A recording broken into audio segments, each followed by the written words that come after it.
Johnny Carson was in the middle of his monologue when he noticed something that made him stop mid-sentence. In the third row sat a woman crying, not laughing, crying. What he did next would become the most talked about moment in Tonight Show history. It was October 3rd, 1984 at Studio 6B in Burbank, California.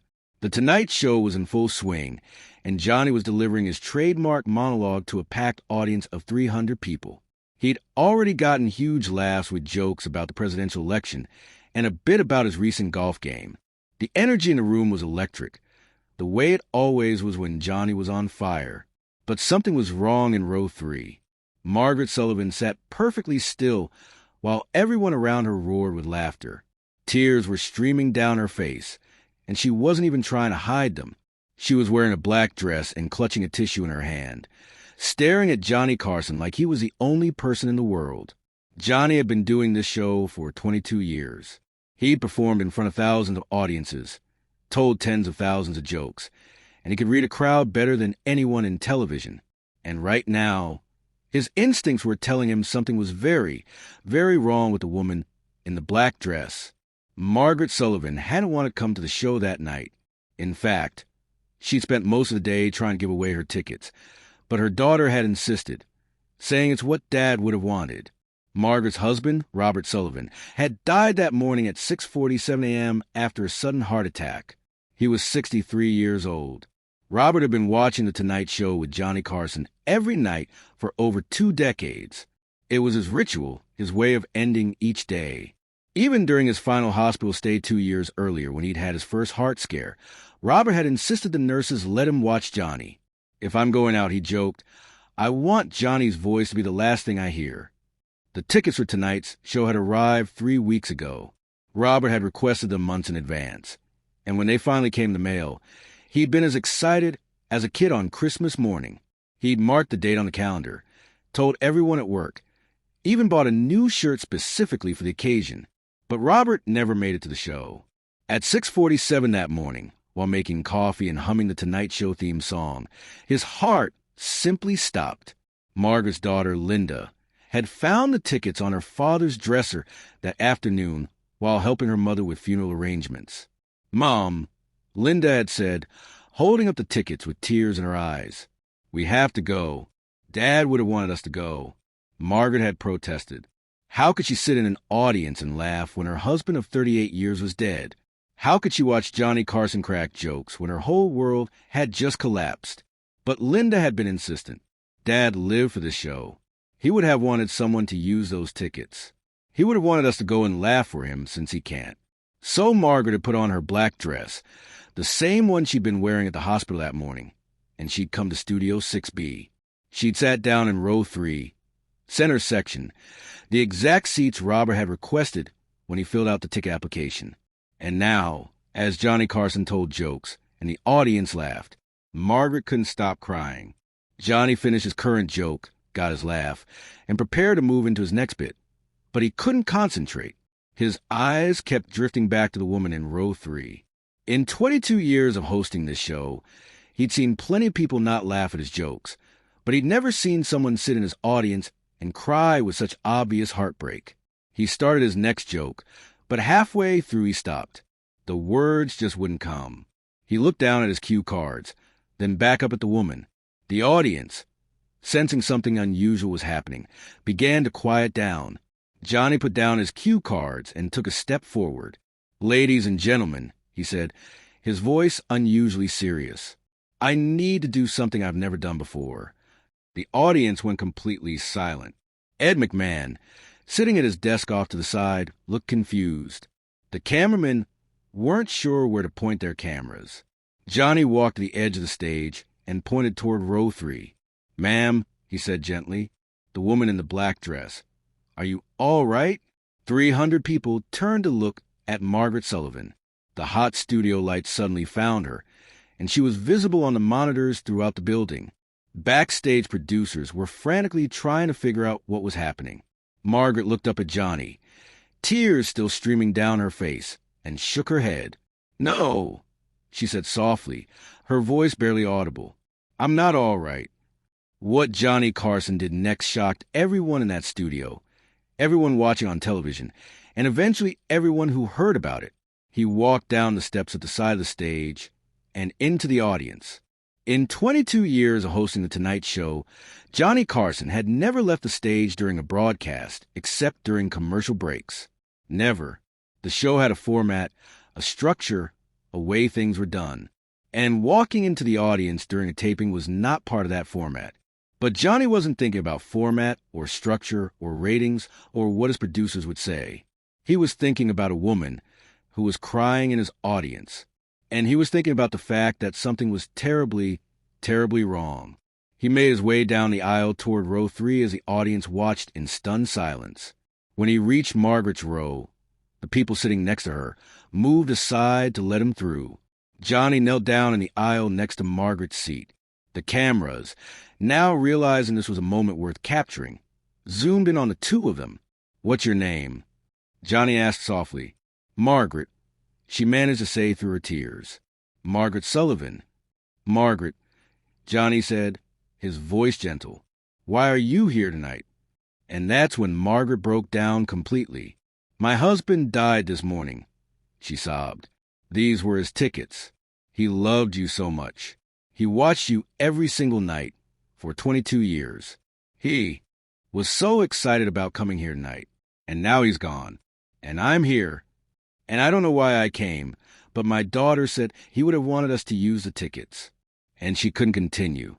The weight of the day, the grief, the surreal experience of sitting in the Tonight Show audience while her husband lay dead, it all came crashing down on her at once. Johnny didn't say anything for a moment. He just stayed there, kneeling in the aisle, letting Margaret cry. Then he did something that no one expected. He reached out and took her hand. "What was your husband's name?" he asked. "Robert," Margaret whispered. "Robert Sullivan." Johnny nodded slowly. Then he looked up at the camera and spoke not to his audience, but to America.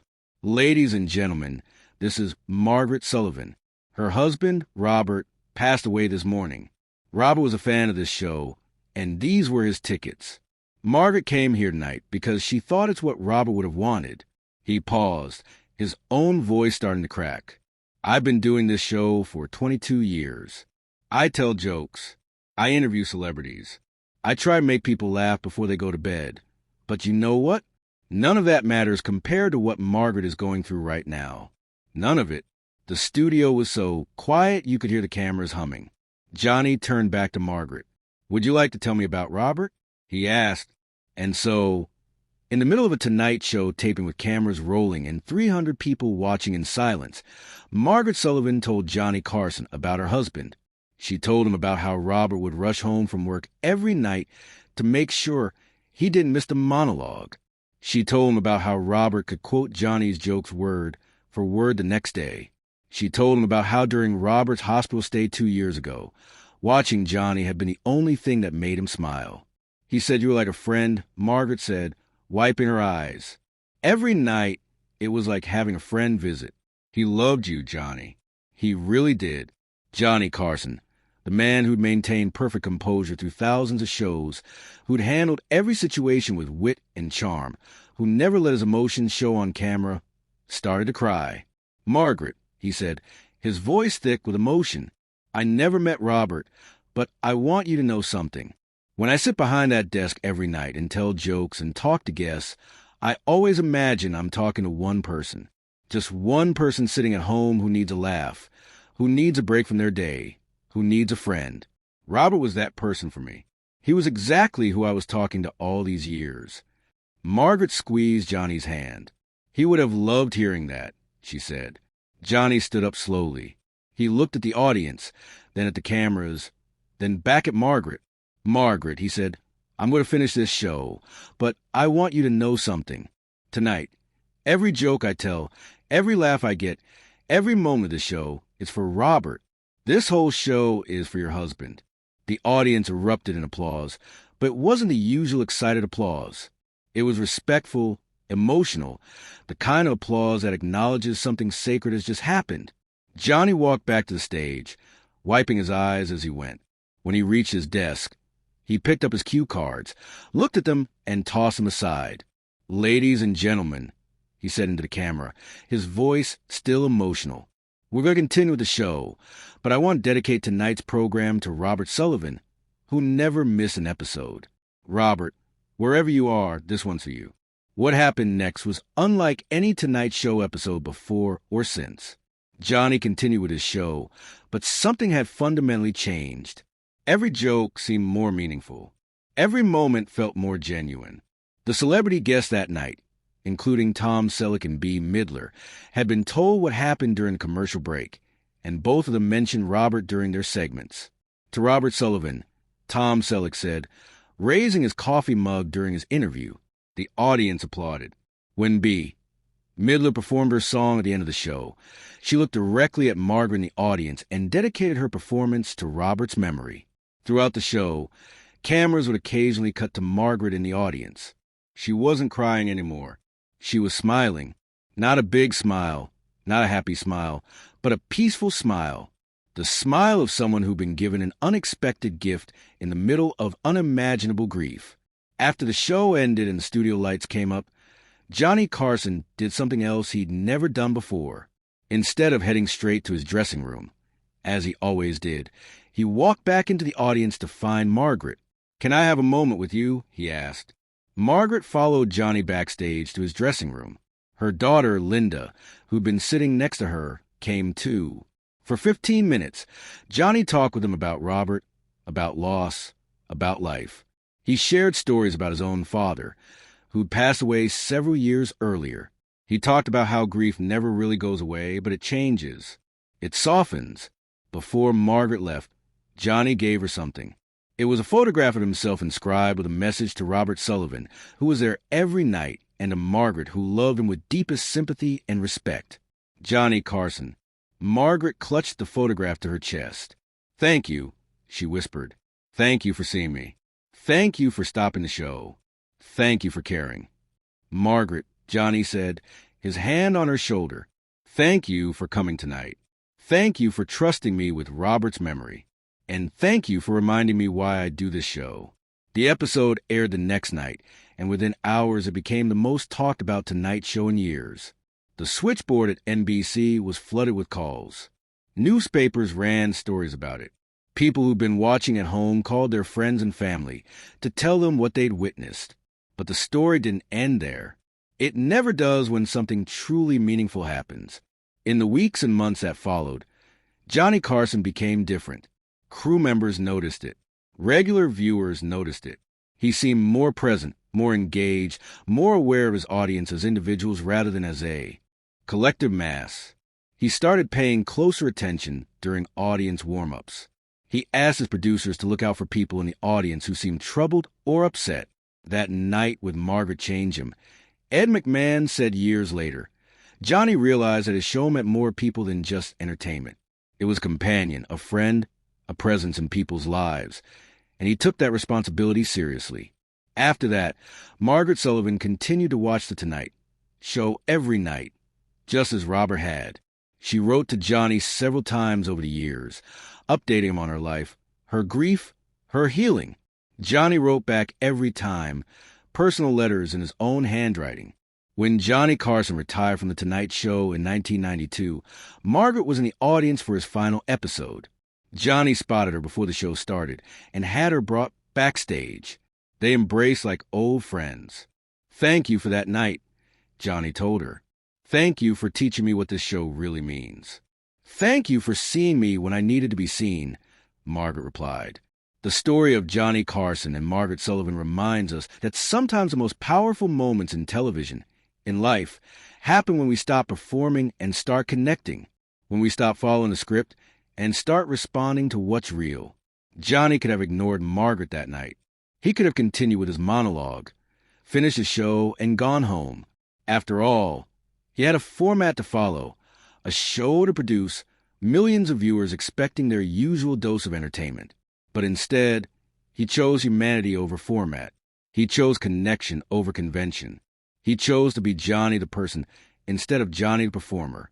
And in doing so, he gave a grieving widow a moment of grace, taught 300 audience members what compassion looks like, showed millions of viewers that fame doesn't have to mean distance, and reminded all of us that the most important thing we can do for another person is simply see them in their pain and care.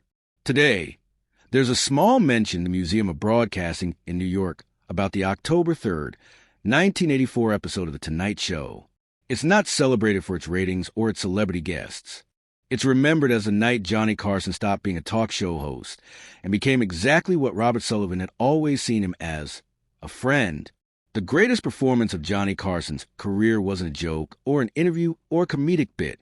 It was the moment he stepped off his stage, walked into his audience, and held the hand of a woman who needed to know that her husband's life mattered, that his death mattered, and that in the middle of her grief, she wasn't alone. If this story of compassion and human connection moved you, share it with someone who needs to be reminded that kindness still exists in this world. Let us know in the comments about a time when someone stopped everything to help you in your moment of need. And don't forget to subscribe for more incredible true stories about the people behind the personas.